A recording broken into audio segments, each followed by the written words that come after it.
បងហួយលើខ្នងក្របីកាត់វារស្រែស្រីលើកដៃសញ្ញា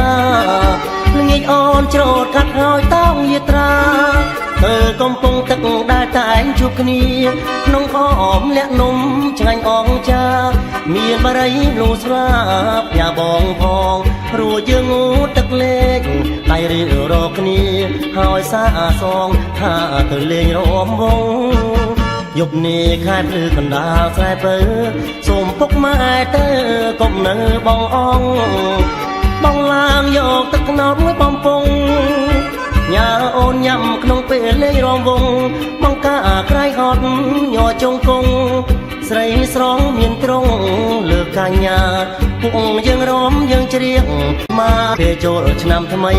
ស្រីលុកផ្កាតាមប្រពៃណីខ្មែរ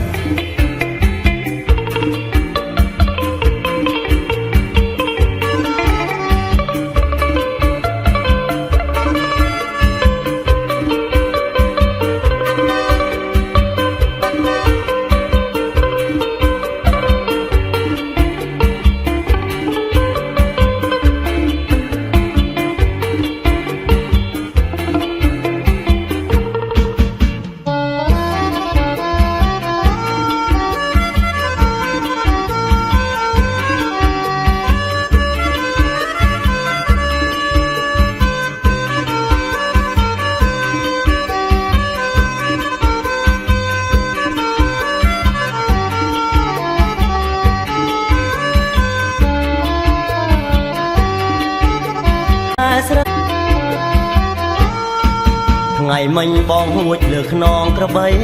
កាត់វារស្រែស្រីលើកដៃសញ្ញាល្ងាចអូនច្រូតកាត់ហើយតោងយាត្រាធ្វើកំពុងទឹកដែលតែងជួបគ្នាក្នុងអមលាក់នំឆ្ងាញ់អងចាមានបារីលូស្លាបញ៉ាបងផងព្រោះយើងងូតទឹកលេខដៃរៀលរកគ្នាហើយសាសងថាទៅលេងរំវងយប់នេះខែភ្លឺកណ្ដាលស្រែពើសូមពុកម៉ែទៅកុំនៅបងអងបងឡើងយកទឹកខ្នោតមួយបំពង់ញ៉ាអូនញ៉ាំក្នុងពេលលេងរំវងបងកាក្រៃហត់ញ័រចុងគង់ស្រីស្រស់មានទ្រង់លើកញ្ញាពុកយើងរំយើងច្រៀង